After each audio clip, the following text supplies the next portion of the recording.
Hello, welcome back to our second episode of Killing Time Discussing Crime, a true crime podcast hosted by me, Brittany, and my beautiful, inspiring, amazing, and incredibly talented co-host, April. Today we are bringing you the disappearance of Natasha Ann Ryan. We hope you enjoy.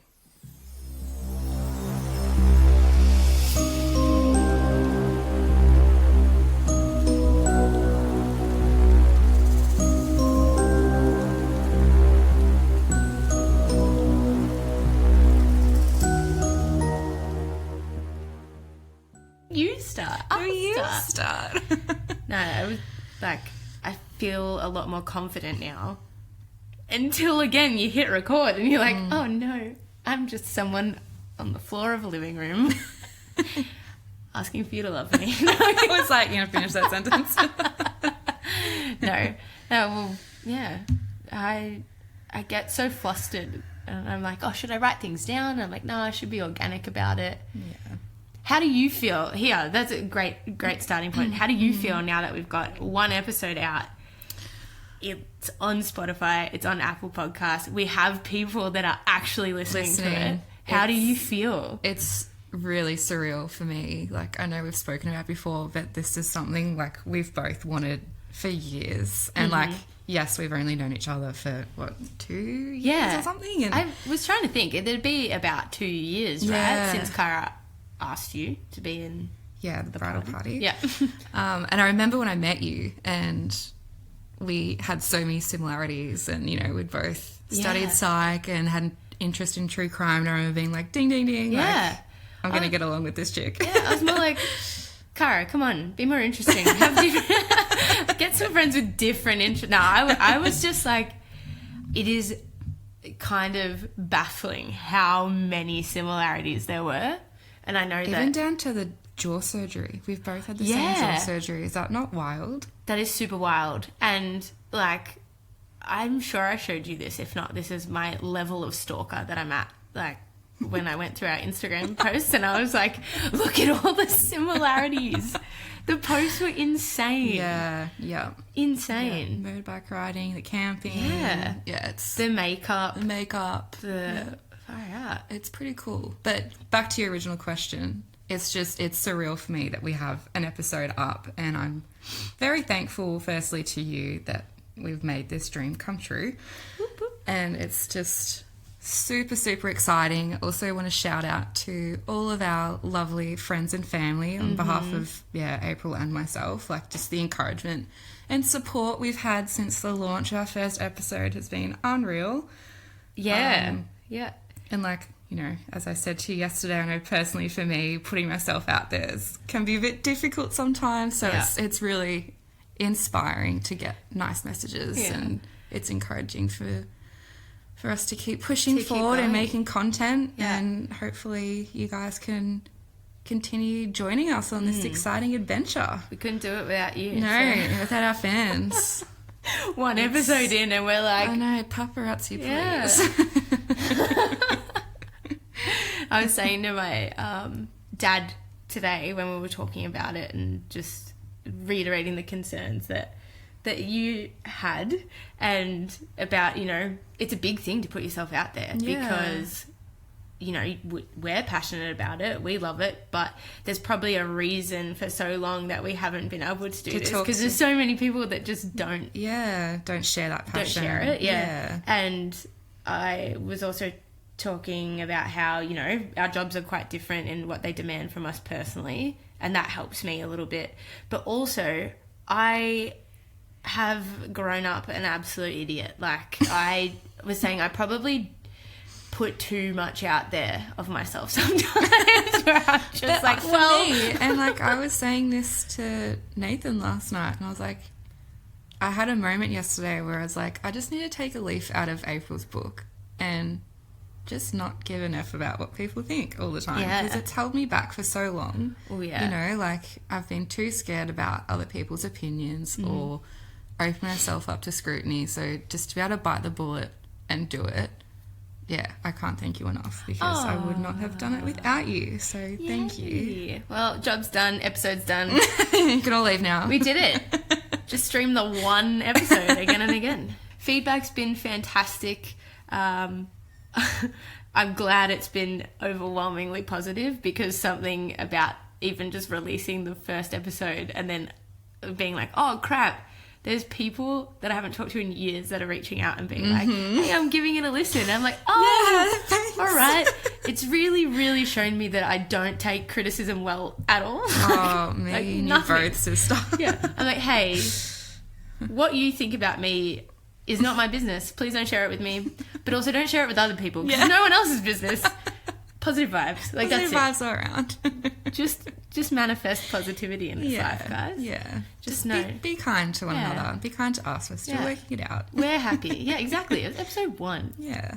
And hopefully we're able to deliver some heavy stories that, you know, it's the reality. Stuff like this happens, and we can maybe like share some wisdom or deliver it in a way that is more palatable to people that don't necessarily sit well with the gore and the dark side of humanity. And also just like raise awareness about victims, and especially ones who maybe haven't had the coverage that they deserve as well. Exactly. Well, this case today is actually one that takes place a little closer to home, in a town called Rockhampton in Queensland, in 1998. So still not that long ago.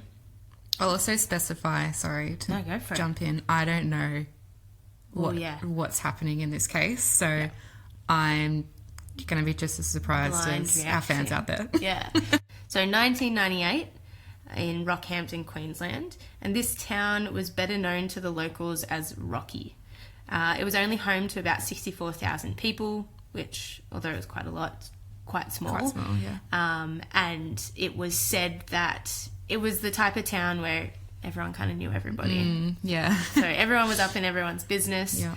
One of the people that was a resident in this town was 14-year-old Natasha Ann Ryan. Natasha was born in 1984 to her parents Robert and Jennifer, or Jenny, Ryan. She had a younger brother Chris and an older sister Donna. I tried my best to uncover more in-depth information about her upbringing, but really couldn't find too much at all. It's difficult, isn't it? Yeah. Because I feel like it sets up cases so much easier to understand if you know where they've come from. But the same thing with Emma last week. I mean, more with Riley, didn't really know much about his upbringing. I scoured a lot of sources, but pretty much just like the who and the where was all I really got. Yeah. One tidbit of information, which when I first started researching, I really didn't think was significant, but actually ends up being like a part of the case later on, is that her dad had actually affectionately nicknamed her Grasshopper. Because, and I don't know the link, like I don't know why Grasshopper, but when she was a baby, she kind of went straight to walking instead of crawling. So that was just a random piece of information. Yeah, right. I was thinking, like, young grasshopper. Yeah. Young grasshopper. You will learn a lot. Master. All right. Robert and Jenny, and when I was first writing this, I went to say unfortunately, but I guess we never know the circumstances, but they actually got divorced when Natasha was quite young. Yeah, good point, I guess. Yeah, you say couldn't unfortunately always got be for the good of, a lot of people. So they got divorced quite young, and soon after, her father moved to another town in Queensland 3 hours away, while she stayed with her mum in North Rockhampton. Although these claims are purely speculation on my behalf, it would be easy to conclude that Natasha did not handle either the divorce or the disruption to her young life well, as she began developing a reputation as being difficult or troubled. So, 14-year-old experiencing a divorce or disruption to her life, you'd think maybe the home life wasn't the best. Yeah. Sadly, at just 14 years of age, Natasha had already begun experimenting with drugs, skipping school, hanging out with an older crowd, and not coming home for days at a time. Oh, gosh. I know. And 14 is so young. Like, we were talking about it in the last episode too. Like, yes, you're in your teenage years, but you're a baby. Yeah. Yeah. You've only been a teenager for, 2 years. Yeah, and to be already delving into mind-altering things. It's just and slippery slope. To be got missing for days on end. Like, that's next level. Yeah. Well, Natasha had herself described feeling angry and stated that she didn't want to be at school, she didn't want to be at home, and she just didn't want to be there in her life, which is really sad. It's heartbreaking. Yeah, so all of these things. A lot of demons. Yeah. Escapism at its finest. Yeah. Mm-hmm. Although disappearing, she never went far, but aiding her escape attempts was her 21-year-old boyfriend. 21? 21. As in like 7 years older, 21? Yes. Yeah, 7 years older. So 14. Also illegal. Very illegal. Very illegal. And helping her with this lifestyle as well. So older crowd, fueled by her relationship with this 21-year-old boy, Scott Black. An example of this was a time in July 1998 when she ran away from home whilst walking the family dog. Also, tidbit, what did she do with the dog? That was, I didn't want to say it, but I was thinking, oh my God, I hope the dog's okay. Yeah, because if you're walking the family dog, did she drop the dog home first? It honestly doesn't say. They just breeze past that, but that was my number one concern. No. I was like, where's the dog? Where's Is it okay? the dog? Did it return home? Yeah, I need to know. That girl should be jailed. A whole week went by before her family and the authorities were able to track her down, and she was found alive and well.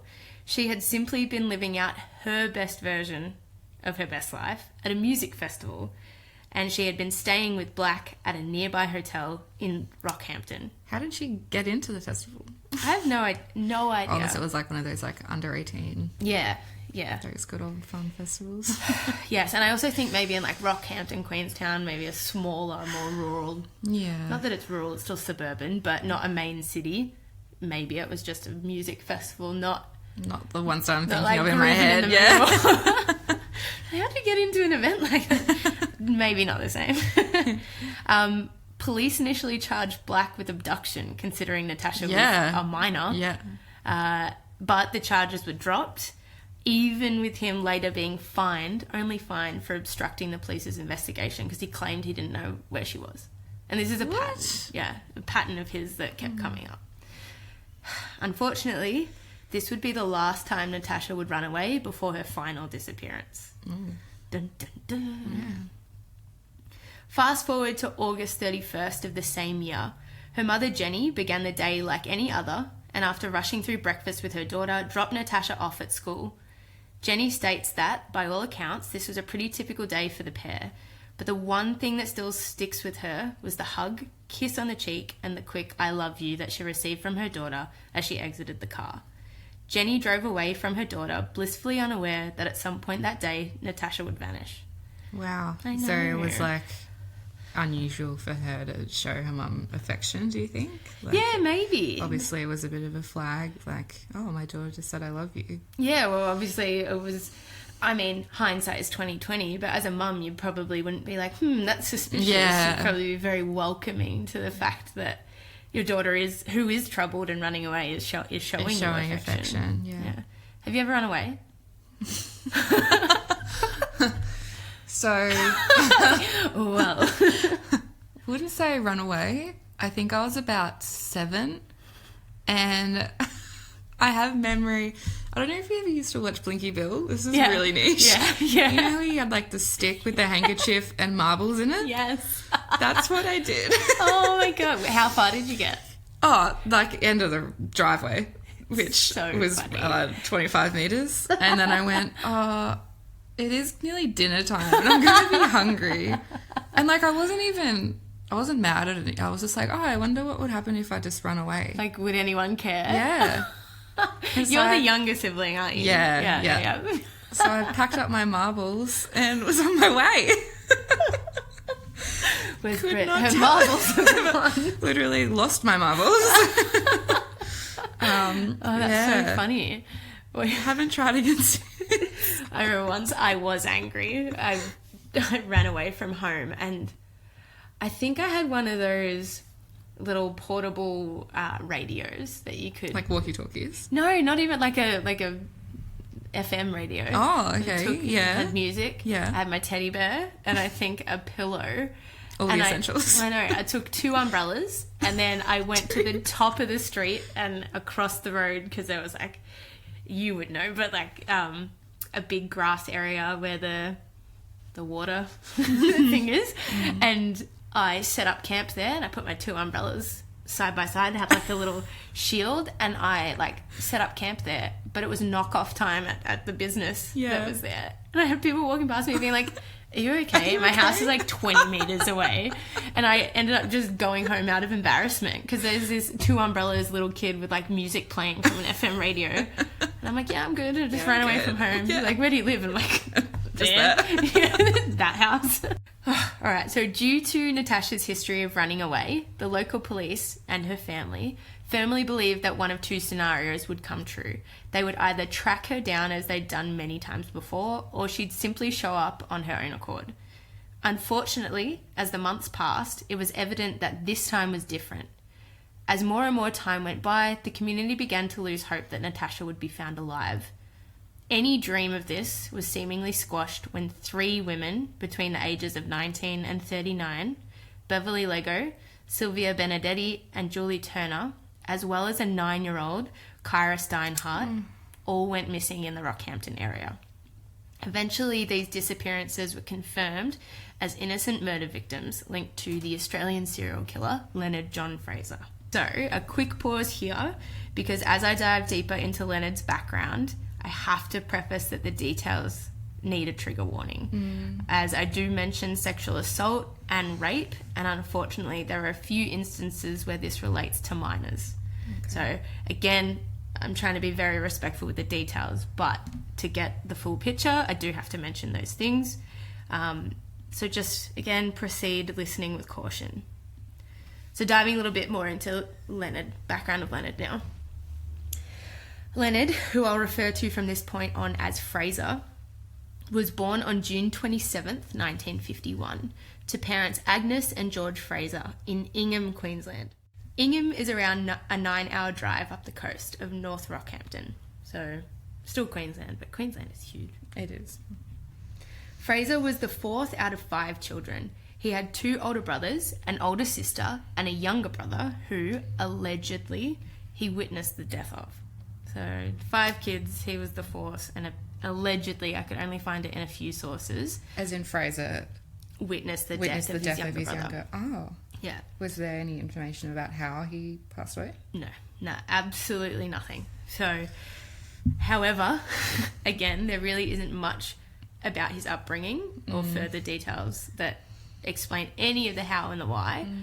But it's probably to do with something that the Australian police force is very tight-lipped on releasing details of crimes in comparison to places like the UK and America. Yeah, so definitely. I think, like, even when I've listened to other podcasts in America that cover Australian cases, they've commented on that as well. It's like the media is very, very selective with what they let the general public know. So definitely not as forthcoming as other countries. Yeah. It's indicated that the family wasn't too well off, and in order to make life more affordable for them all, his parents uprooted themselves and the children and moved to a brick house in Mount Druitt in the blue-collar outer western suburbs of Sydney. Psychiatrists would eventually evaluate Fraser, and they too would report that there were no glaringly obvious indicators that his life would lead him down the path that it did. That's interesting. Fraser's troubles seemingly began to rear their head at the age of 14, when he dropped out of school, choosing to now spend his time committing petty crimes around the neighbourhood. At 15, he was caught stealing a neighbour's car and subsequently was sent to Gosford Disciplinary Home for Boys. Unfortunately, the next 3 years spent here are only fueled the darkness in Fraser further, as he was reportedly sodomised by older students. Oh. Yeah. Gosh, that's horrific. Horrific, hey? For a 15-year-old who, like, up until this point had only been involved in petty crimes, and by all accounts there was no other abuse in his life. Horrific. Do we know at what age his brother passed away? Or was that information that you weren't able to find? No, honestly, it was kind of like he was born, here are the general statistics of his life. 15, his life picks up when he gets sent to this disciplinary school. Just thinking, like, how much trauma Yeah. has he been through at this point. Yeah. Well, usually this is where I would make more of a point about how we can feel bad for the child but still believe that the adult he becomes is a monster. However, although a victim of sexual assault himself, Fraser began targeting younger students and inflicted the same tortures on them that he was also suffering. Yeah, okay. Yeah. So we have a little bit of a snapshot here into his mentality already at 15.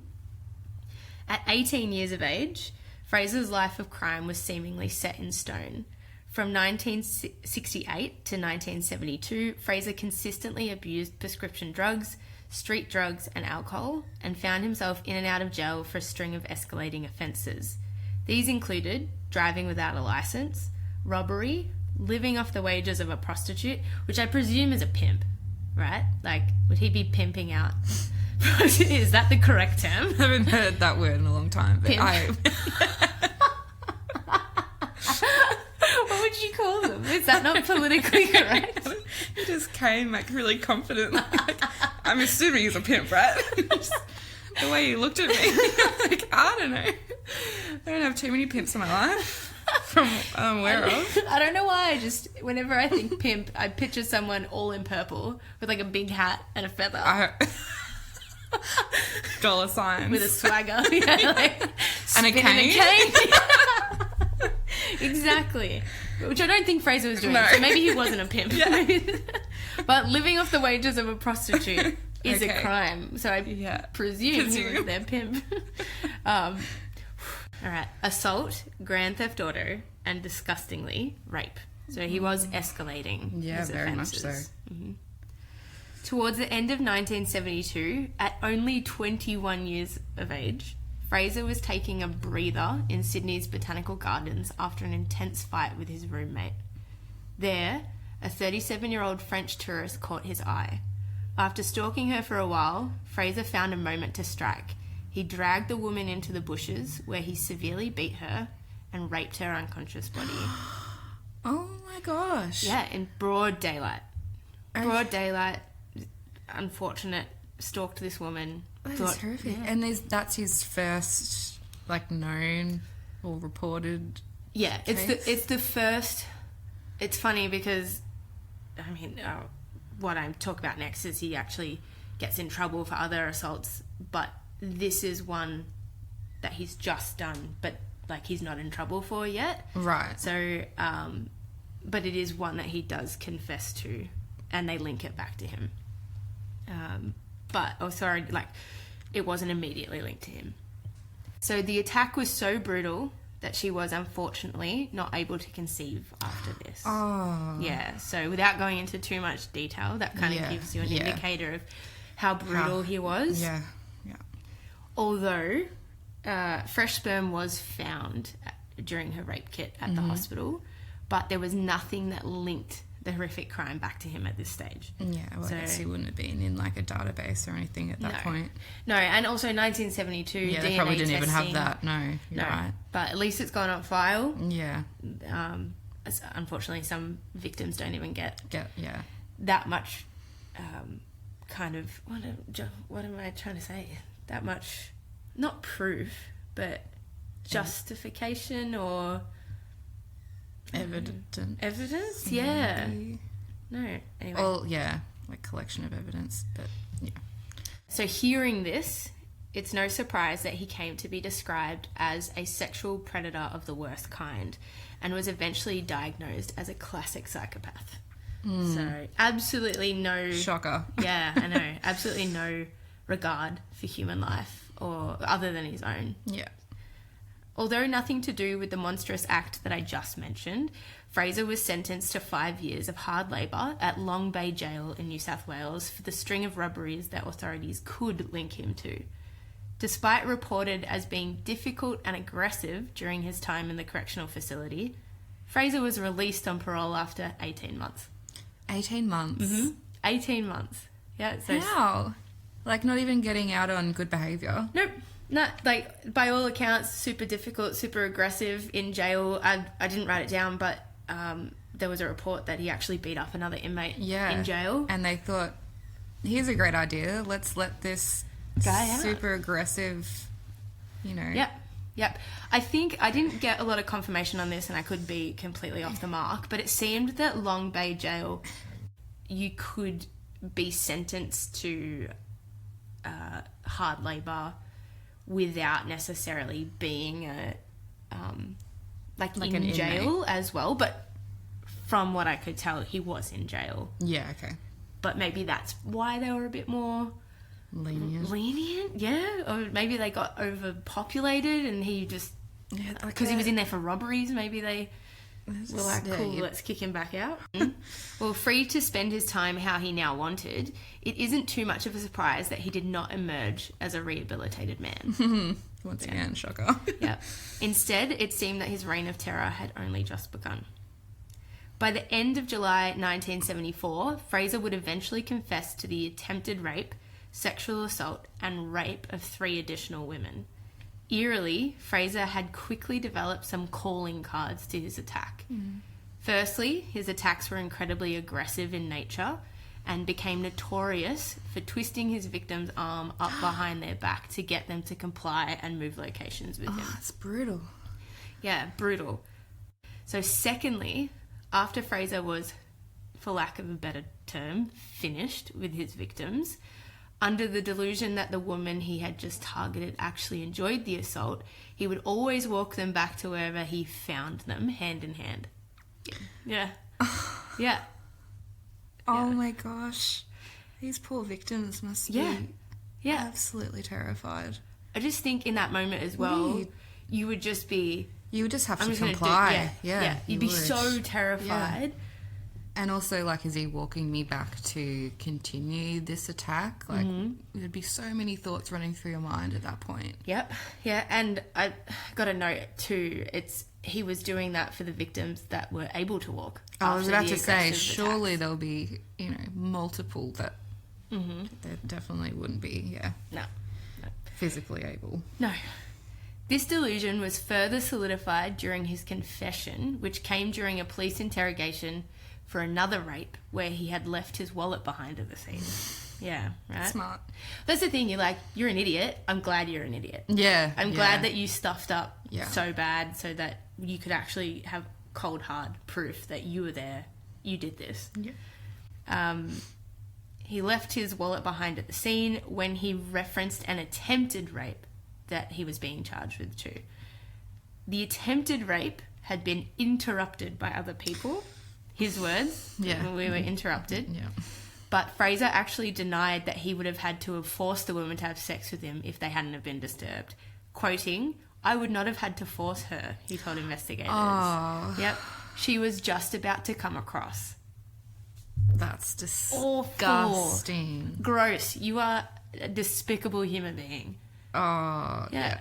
Absolutely not. That's horrific to hear. Imagine hearing that as the victim. As well. Who's clearly scared for their life. Yeah, and it actually was going to take place in a laundromat.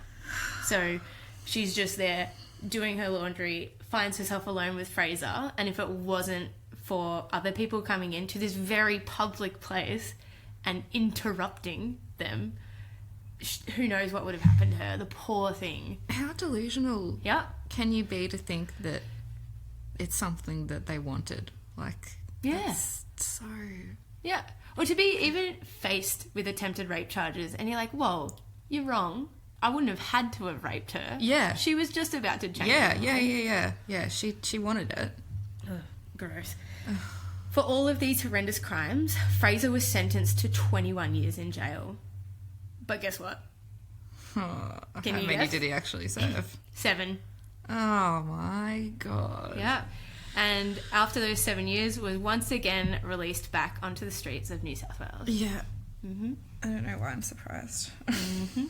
So in 1982, Fraser met a 26-year-old, and he was 31 at this point, 26-year-old named Pearl Rigby, who he moved into a 2-bedroom flat with alongside her 9-year-old son. The pair eventually welcomed a daughter, and all was seemingly good, until 1985 when he decided to stalk, beat and rape a girl named Lisa. Here he was sent back to prison where he served an additional 12 years Do we see a pattern? I do not know how he's Why still do they able keep to be letting him out? I know. It's so frustrating to hear because I saw an article when I was doing this research, and it was just titled like the unavoidable crimes of this monster, basically, because if he had just stayed in Long Bay jail for longer than 18 months, or if he'd actually served his 21 years, how many people, and at this point he hasn't murdered either, or like there's no accounts that he's murdered. It's escalating. You've gone from petty crime to robberies to rape. To rapes, yeah. And aggressive as well. He's not like admitting or showing any remorse or anything like that. He's delusional about it. So, 12 years in prison. In prison. So, 12 years in prison, and after his release between mid-1997 and late 1998, it is reported that he raped upwards of 16 women. Oh my God. So not only are we escalating, but the times, the cool-off periods in between are so almost shorter and shorter. Yeah. So you're looking at 18 months after he served 12 years in prison. Thankfully, he served his whole sentence for that one. But as soon as he's released, 18 months, upwards of 16 women, additional victims. Awful. So not rehabilitated in any way, shape or form. No, and again, all reports were he was still aggressive and difficult, assaulting other people in prison. Why did they let him go?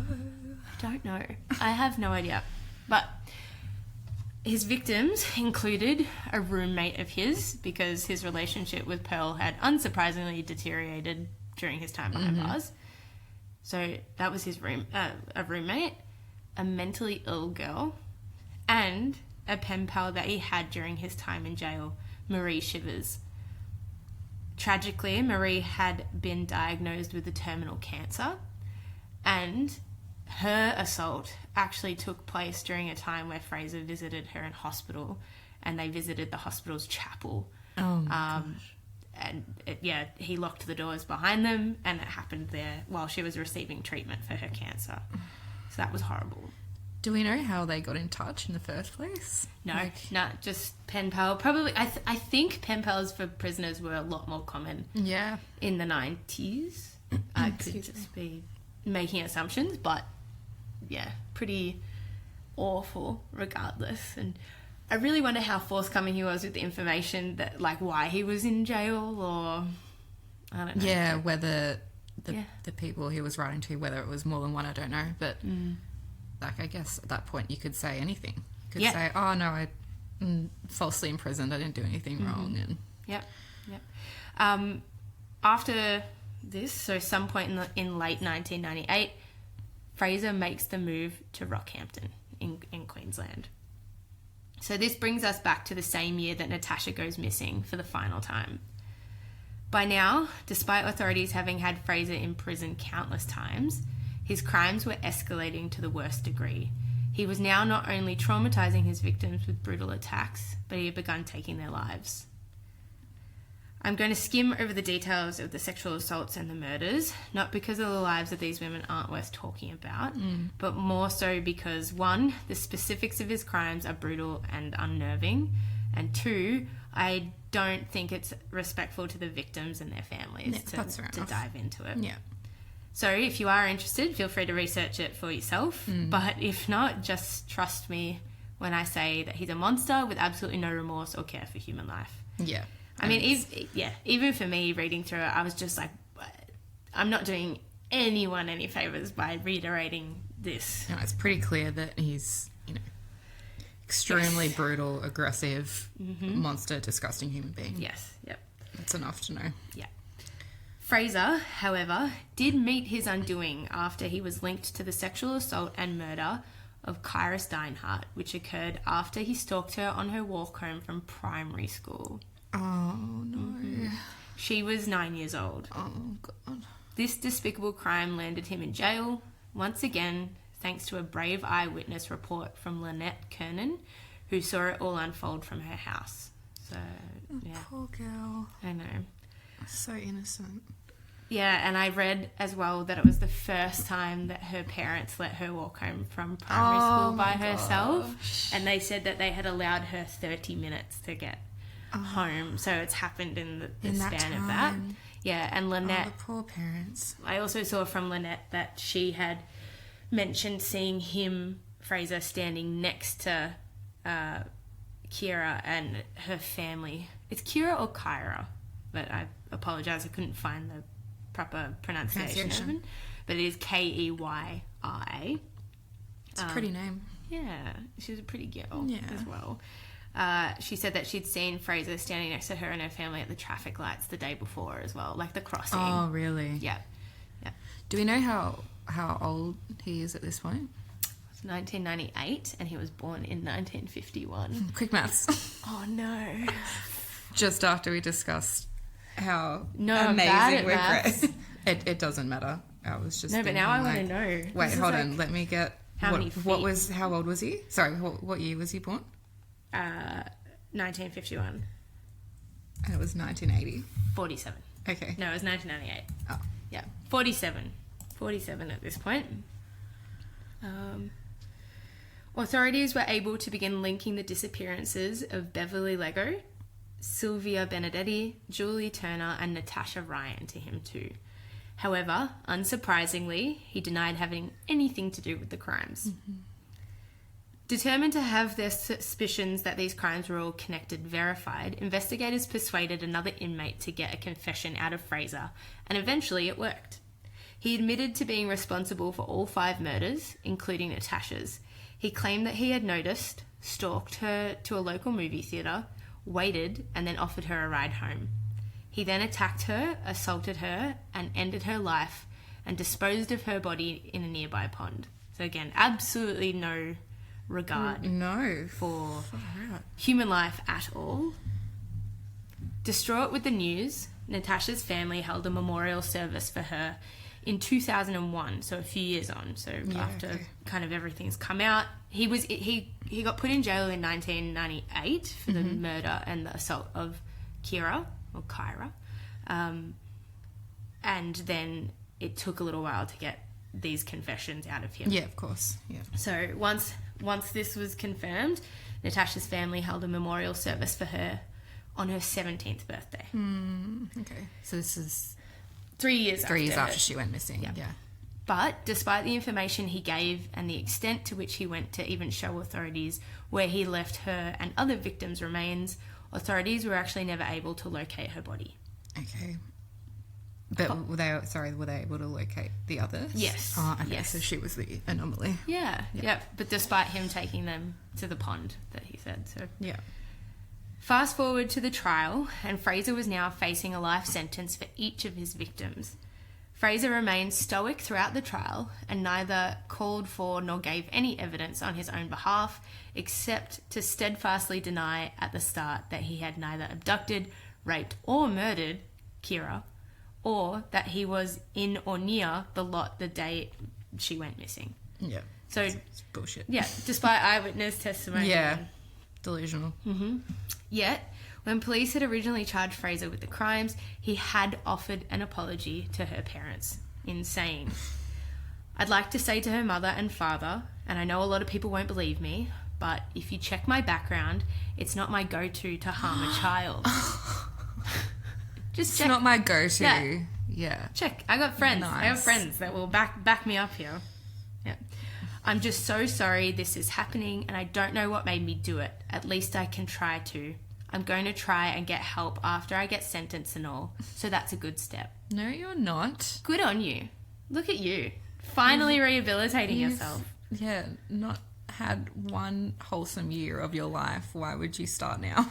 Right? Get off it. You're like, you know what? I think the 9-year-old, I think I went too far. And you're like, yeah, maybe. Yeah, let's years ago. overcorrect and go the other way. I just hate the arrogance of some of these people that get faced with the crime and they're just like, oh, well, sorry. No, you're not. No, you're not. Because you know what's right and wrong. And you chose not to give a crap. Yeah. Not to give a crap about the ramifications of your actions. And why? Like, why? This is why it would be so interesting to figure out what happened in the first 15 years of his life. Yeah. In light of the overwhelming evidence, Leonard Fraser was found guilty of the abduction and the murder of Kira Steinhardt at Rockhampton on April 22nd, 1999. Justice Mackenzie said that he could see no reason to suppose Fraser had any prospect of rehabilitation and sentenced him to an indefinite life sentence. Good. Friggin' Congratulations. Finally. Yeah. Go Justice Mackenzie. Yeah. This sentence virtually slammed the cell door behind Fraser for the rest of his life. And thankfully, this presumption was true. Fraser, after serving only 6 years of his 4 life sentences, complained to guards of chest pain, was taken to hospital, and died a week later from a heart attack. Oh no. I know, in one instance you're like, cool, there's no chance of you getting out again, but it's like, he served 6 years. He took... There's no justice there. He took a young People girl's like that. life. Yeah. Not only just hers, but multiple women's lives. And still he gets out. Yeah. 6 years. You know? Yeah. Yeah, where's his suffering? Yeah. I did hear, however, that him passing really gave Kira's family a sense of closure. Like, really helped them move on. Yeah. Because as well, like, sorry to circle back, but it really irks me when killers do their, like, final statements to the victims' families. Mm-hmm. Yeah. Because I think, like, it's just always such a slap in the face to them. Like, oh, I'm so sorry and hope you can forgive me. Like, no, absolutely not. No. And I know beyond, like, a victim impact statement, if a killer gets up or someone who has harmed a family member of yours and they make their final statement, you are not allowed to react to that. Like, you can't, like, have an organic reaction without, what's it called? Like, contempt. Without being found, like, in contempt. So I just don't like them. I feel like it should be the family's choice to hear it or not. Yeah. And I know I've listened to a bunch of murder cases as well where there's nothing stopping victims from writing letters or reaching out to families as well afterwards, which is horrible. How does the letter get through anywhere? Like, just burn it or rip it up. Yeah. Okay. So Fraser lost his life. His reign of terror has come to an end. Despite the horrific details and the path of destruction that he left with these senseless crimes, it's a pretty open and shut case. Right? I'm assuming not. Yes. Like, ding, ding, ding. Right? Wrong. What I haven't mentioned is the dramatic twist that happened on the 12th day of Fraser's trial. Ooh. I know. The case, well, at least one of them, was turned on its head when the now 18-year-old Natasha Ryan was discovered by local police hiding in the cupboard of her 26-year-old boyfriend Scott Black's home, less than a kilometre from where her mother lived in Rockhampton. Stop. Yeah, alive and well. Oh my gosh. Wait, so Fraser completely made up that whole story about... Yep. Oh my gosh. Yep. I mean, you do hear that when killers know that, they're going to be locked away, they're like, oh, stuff it, I'll just try to get fame and I'll confess to, you know, just about everything. But that is wild. Yeah. So, alive and well, and this is all happening in Rockhampton. So it's not like she's run off living in that town at the time. Yeah. Wild. I bet the buzz. Yeah. You're like, oh, something's happening. Yeah. Yeah. But yeah, and you think, oh, well, I'm going to be in there for however long, I may as well confess to this too. Yeah. Or, maybe it's like, oh, if I lie about one of them, maybe I'll get off on the others. Something. But yeah, so alive and well, found during the trial that all this came out. I'm intrigued. Please tell me more. So, because of the media coverage of such a high-profile case, it is alleged that a neighbour of Black's had anonymously called the authorities with a tip stemming from their suspicions that one of Fraser's victims was actually alive and well. This, along with the tip from Natasha herself, eventually led to her discovery.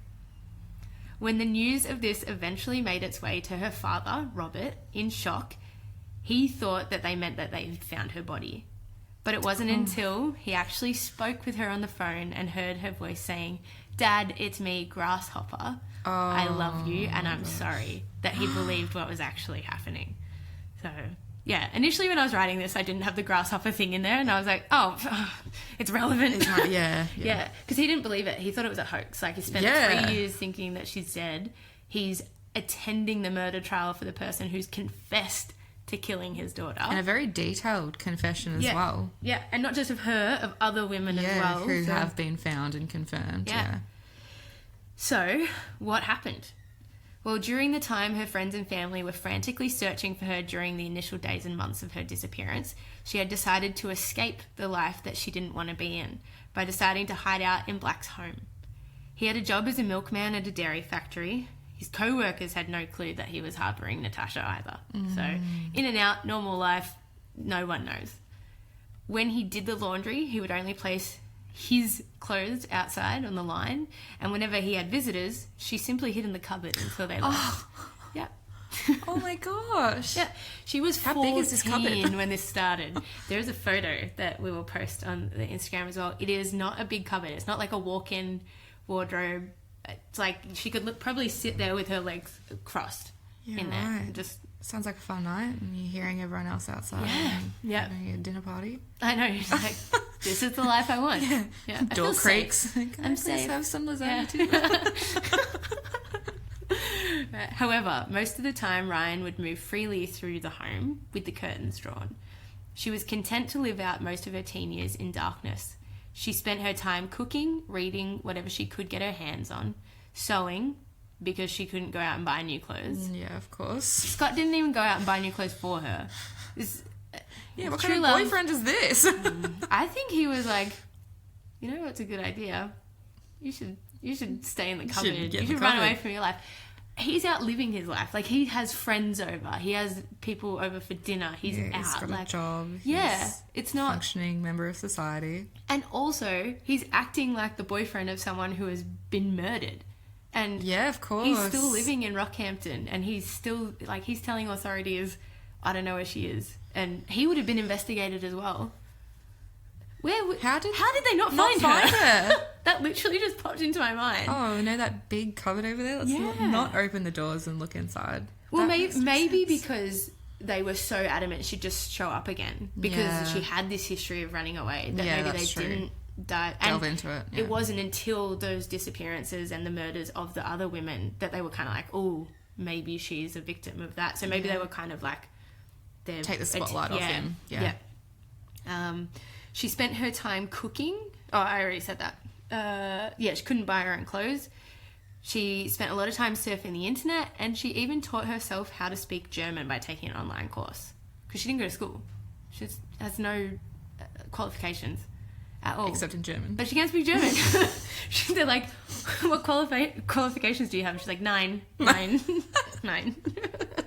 9? 9 qualifications. That's a lot of studying. I know. This is a random tidbit, but there's something that always stands out for me from Kim Possible. Oh my God. And it's Ron Stoppable. He's asking this German guy if he has any daughters that he could date. And the German guy's like, 9. He's like, 9? I only need 1. Oh my God, great show. Yeah. What a throwback. Kim Possible. I used to have that as my ringtone. So good. So good. The only time Natasha, what is your present? Natasha. I'm glad it's not just me that... You just stumble over your words. Yeah, you do. It's hard. It provides the lol. Ew. Why did I say that? Ew, why'd you say that? Ew. You're like, I'm done. I'm going to leave. I'm going to head out. Yeah. Have you seen those TikToks where it's like, I'm going to stop recording when I cringe myself out? Yes. And it's always I'm not even going to... Ew. Yeah. I'm glad you did it, not me. I love when it's guys doing it and they're just like, no. Right, far out. The only time Natasha ever ventured outside was under the cover of darkness to go hang out at a local beach. Literally. Is she a vampire? Yeah. She's like, this is all I wearing a need cape? in life. Yeah. But the fate of the man that was accused of murdering her was seemingly also weighing on her mind. So 3 weeks before Fraser's trial, it's reported that Natasha contacted the helpline of a children's counselling service. She used the alias Sally and told the counsellor that she was a runaway living with her boyfriend and that a man was about to go on trial for her murder. So, I don't know. You hear reports of when she's been interviewed after this, and she doesn't really regret it, but obviously there's something here that's she must have some, even if it's subconsciously. What is it? Stockholm syndrome? Yeah. I mean, there's obviously a power shift at play anyway, like having someone 7 years older than you. Yeah. Like, whether she left on her own accord or not, like, the manipulation, I'm sure, is still there from his end, right? Yeah, 100%. Even to, like... Because he didn't become a hermit. Like, I would probably more understand it if, like, they ran away together or he became more recluse because he wanted to live this, like, isolated life with together, her. yeah. But he just lived his life. So he's lived a lie for 3 years and just had absolutely no issue with the person he was dating, like, living in his cupboard. It's so bizarre. Like, was that his life plan? Like, I don't know. I have no idea. It makes zero sense. And again, not a lot of background on Scott Black or... Yeah. I mean, to be a 21-year-old dating a 14-year-old... Yeah, there's already something really iffy there. Yeah. So on April 2nd, 2003, the counsellor relayed the message to the police anonymously. The officer on duty was unable to trace the call.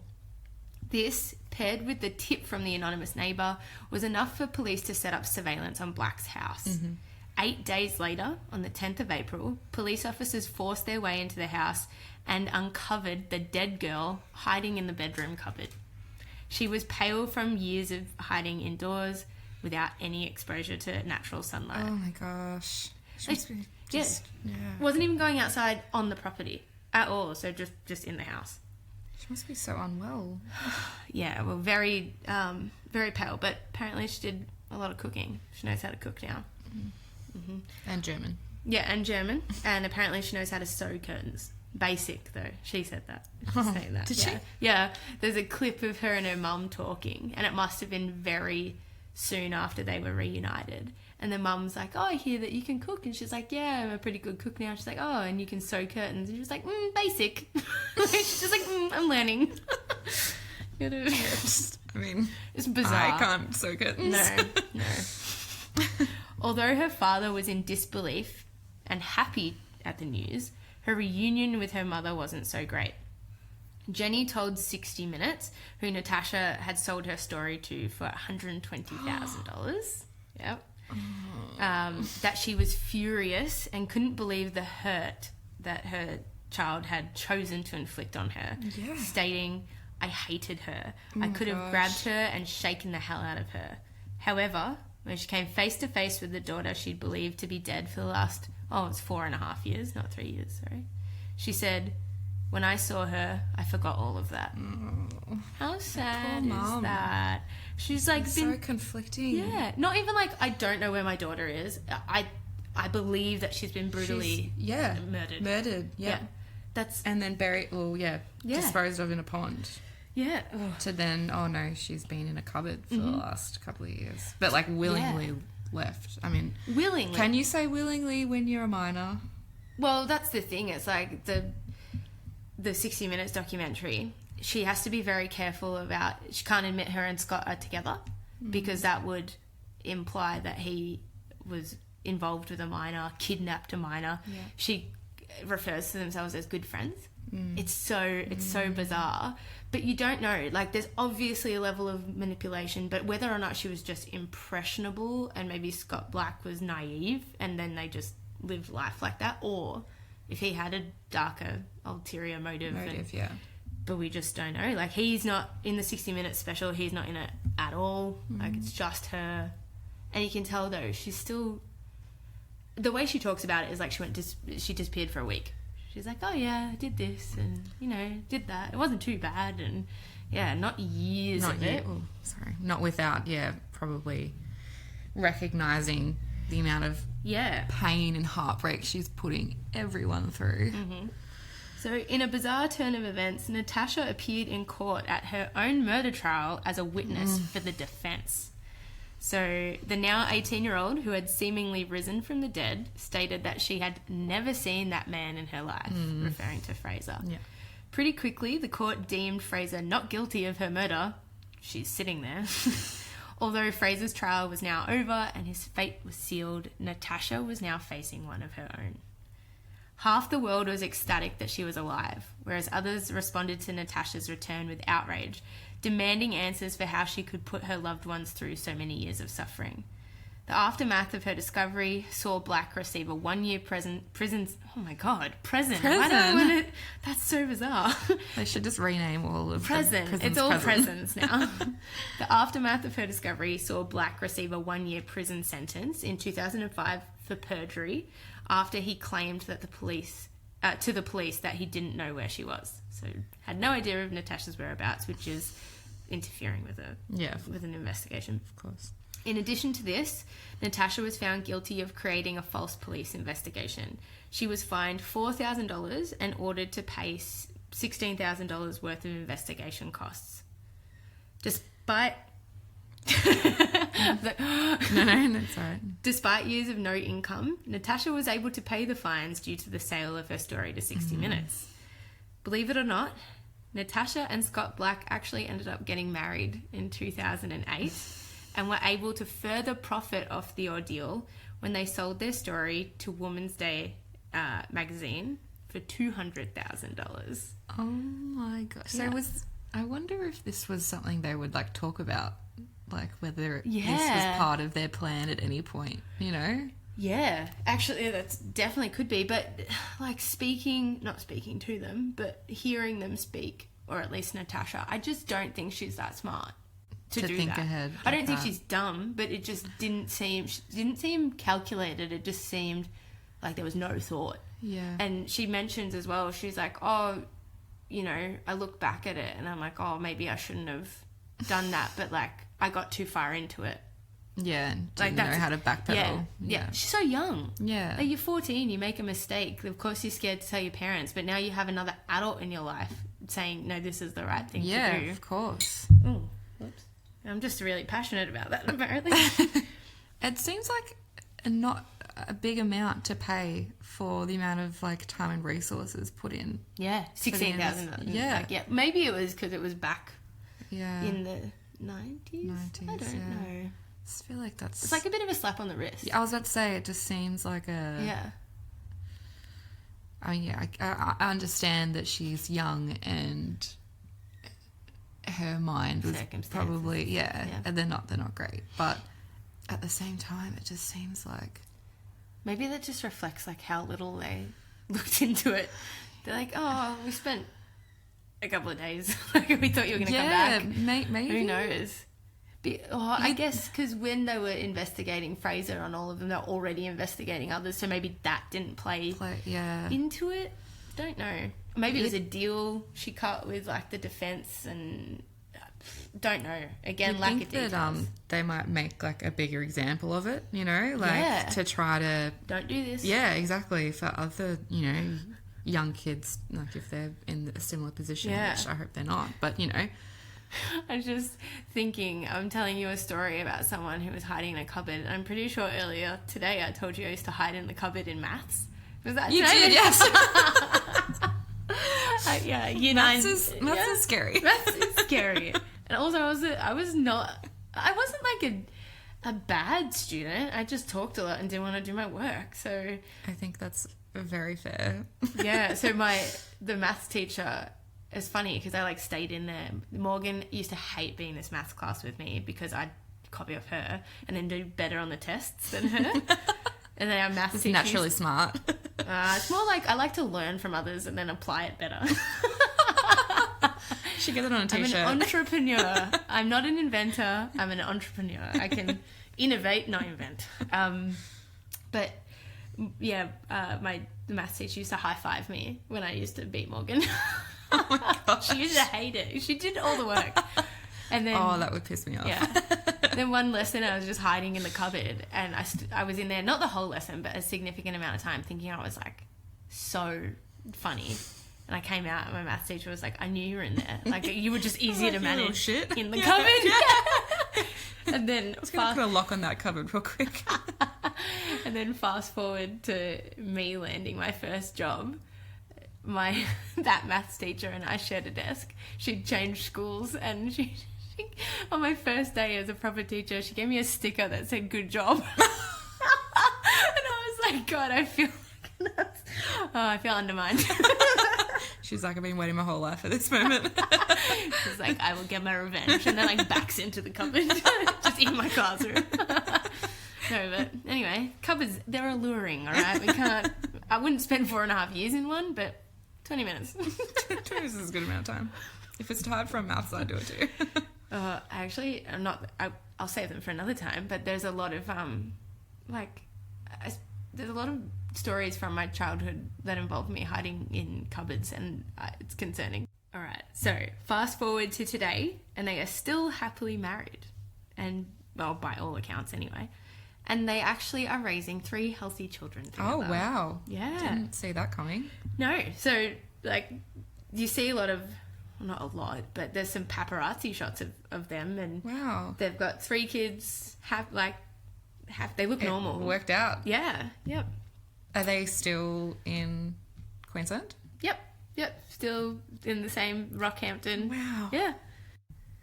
Yeah, so that is the story of the disappearance of Natasha Ann Ryan. That is so not the direction I saw that going in. Yeah, right? So I was really careful with my wording at the start not to, like, claim that she'd been killed or say that her life had been taken or anything. Yeah, that's why I was like, I'm so excited to tell you this story.